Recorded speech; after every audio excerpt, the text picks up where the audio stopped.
Nuk ka zgjatur as 24 orë ulja e çmimit të karburanteve dhe menjëherë gjatë të enjtës bordi i transparencës njoftoi çmimet e reja, ku si nafta dhe benzina pësuan një rritje me 5 lek për litër.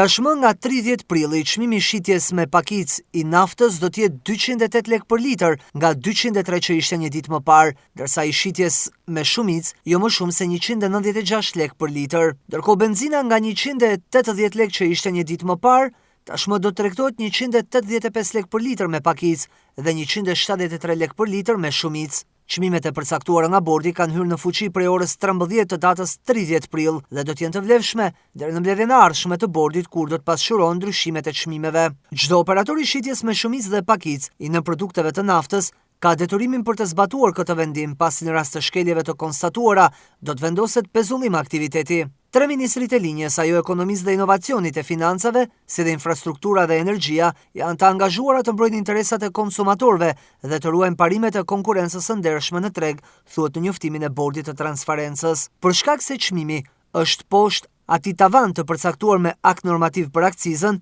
kjo e fundit do të zbatohet e plot 100%. Luhatit e vazhdueshme të tregut të karburanteve në vend, por reflektojnë qartazi një pasiguri që kanë edhe tregjet globale.